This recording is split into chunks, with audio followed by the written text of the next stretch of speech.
नमस्कार साथियों, देखिए आज हम पढ़ने वाले हैं class 10th history chapter 2 nationalism in India से है। आपका टॉपिक 1.3 वाई नॉन कॉरपोरेशन है ना, असहयोगी क्यों। स्टार्ट करते हैं आपका paragraph. In his famous book Hind Swaraj 1909 Mahatma Gandhi declared the British rule was established in India with the corporation of Indians and had survived only because of this corporation. If Indians refused to cooperate, British rule in India would collapse within a year and Swaraj would come. आइए हिंदी में इसका meaning जानते हैं। देखिए, गांधी जी ने 1909 में अपनी एक बुक लिखी थी जिसका नाम था हिंद स्वराज। उसमें गांधी जी ने ये घोषणा की थी कि ब्रिटिश शासन भारत में स्थापित हुई। इसका एक बड़ा वजह यह था क्योंकि भारतीयों ने ही ब्रिटिश शासन की स्थापना में मदद की और वो यहाँ अब भी सर्वाइव कर रहे हैं, अब भी मौजूद हैं, इसलिए क्योंकि भारतीय लोग ही उनका सहयोग कर रहे हैं। यदि भारतीय लोगों ने उनका सहयोग करना बंद कर दिया तो ब्रिटिश सरकार जो है वो भारत से 1 साल के अंदर ही क्या हो जाएगा, समाप्त हो जाएगा। आगे का पैराग्राफ देख लेते हैं। How could non cooperation become a movement? Gandhi ji propose that the movement should unfold in stages. It should begin with the surrender of titles that the government awarded and a boycott of civil services, army, police, court and legislative councils, schools and foreign goods. Then in case the government used repression, a full disobedience campaign would be launched. Through the summer of 1920, Mahatma Gandhi and Shaukat Ali toured extensively, mobilizing popular support for the movement. आइए हिंदी में इस paragraph का meaning देख लेते हैं।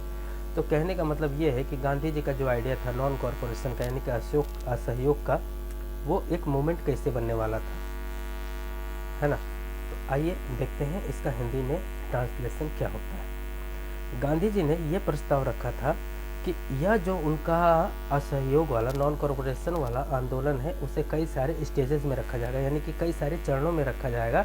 और ये start होगा जो अंग्रेजी सरकार के द्वारा टाइटल दी जाती है, यानी कि जो उपाधियाँ दी जाती हैं लोगों को, उसका बहिष्कार करके।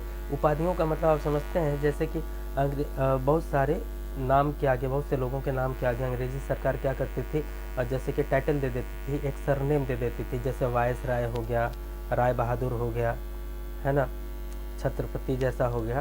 ये मतलब अंग्रेजी सरकार की दी हुई ऐसी उपाधि थी।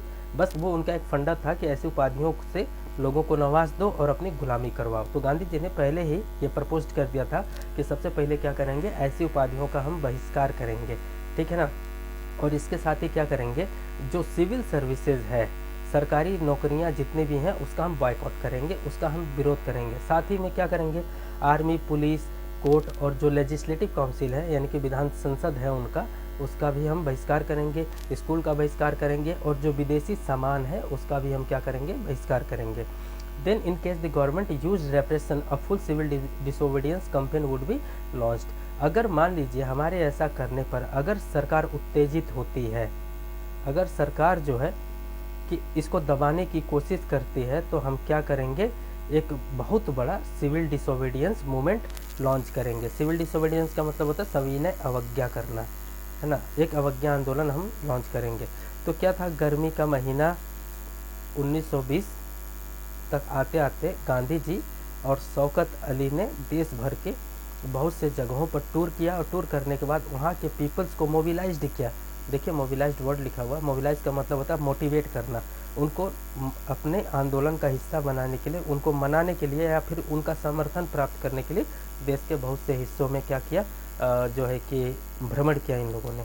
आइए देखिए, यहाँ पे आपके बुक में एक नया वर्ड दिया होगा, बाइकॉट, जिसका लिखा है बाइकॉट का, जो है कि यहाँ पर आपको एक्सप्लेनेशन दिया हुआ है। The refusal to deal and associate with the peoples और पार्टिसिपेंट्स इन एक्टिविटीज़ और buy and use things usually from of protest. तो कहने का मतलब बाइकॉट का सीधा सा मतलब होता है बहिष्कार करना, यानी कि स्वीकार नहीं करना, उसके अगेंस्ट चले जाना, ठीक है। तो इतना ज़्यादा आपको याद रखने की ज़रूरत नहीं है, बस हिंदी में एक वर्ड याद रख लीजिए, बाइकॉट का मतलब होता है रिफ्यूज करना, कुल मिला करके किसी भी चीज़ को। आइए नेक्स्ट पैराग्राफ पे ध्यान देते हैं। नेक्स्ट पैराग्राफ में क्या लिखा है, Many within the Congress were, however, concerned about the proposal. They were reluctant to boycott the council elections scheduled for November 1920, and they feared that the movement might lead to popular violence. In the month between September and December, there was an intense tussle within Congress. आइए यहाँ तक की meaning को हम जरा हिंदी में देख लेते हैं। तो क्या था, देखिए, बहुत सारे लोग गांधी जी का इस प्रस्ताव को लेकर के कांग्रेस पार्टी में जो लोग थे वो लोग क्या हुए थे, लेकर के काफ़ी घबराए हुए थे, डरे हुए थे, ठीक है ना। और दूसरी बात क्या था